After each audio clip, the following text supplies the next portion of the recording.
So can you explain how you started with your implementation planning as a result of the modular programme that you've attended? Yep, so first of all, it was really useful to kind of break down the system of implementation. In the past, I've always kind of jumped in a little bit too fast. Things have not maintained and sustained prior, which is what we discussed during the modules.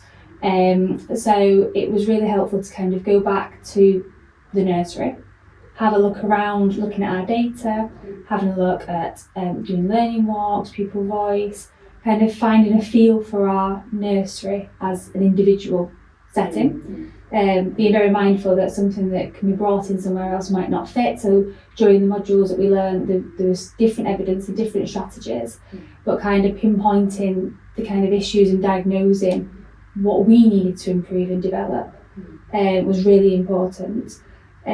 So it was good to kind of stop and reflect on who we are and what we need to be doing to move forward. We focus on communication and language, so it was quite useful to have a look around, learning walks and stand back and view us, and also looking at the data and progress and our children coming in their starting points and the needs of the current cohort was really important as well. And then we prepared, having a look at evidence-based, which again was something that was really good from the programme, rather than looking at different ideas that other people have used that have not been evidence-based. So we used the Shrek approach after looking into that as one of the examples of something that we implemented.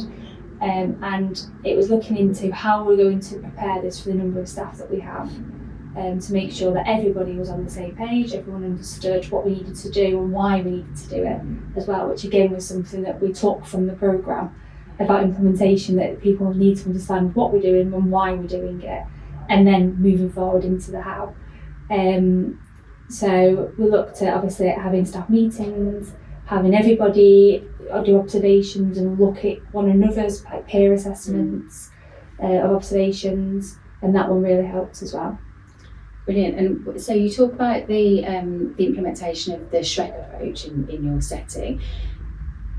What challenges did you come across in the implementation process? Was there anything that was difficult, like getting consistent approach, for example?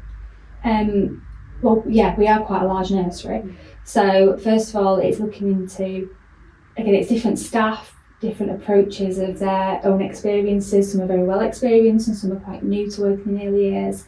So it was kind of tailoring it to different staff members to make sure that the ones who are doing a really good job, we were kind of already, and might have been using elements of the Shrek approach, we were kind of strengthening those people and putting those a bit more as the ones leading it. And then the younger staff members then are the ones that haven't been early years for as long.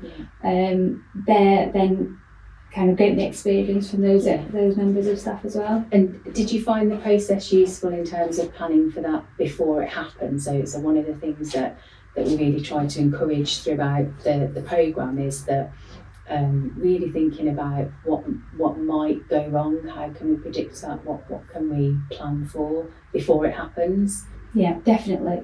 It's kind of what was great with the implementation was kind of that standing back and looking at your setting, what has worked well in the past, and where when you try to implement other strategies and new concepts, where the issues have kind of occurred. So in one of them would have been staffing, to make sure that all staff are consistent, all staff are using the approach, and that is something that we were aware of. And it's that reflection on your own practice and your own setting to really understand and kind of preempt what you might come across, so we could prepare for that and have that ready before we implemented anything. So we could explain the what, the why, before you start jumping into how we're going to do something. Brilliant. Okay, thank you.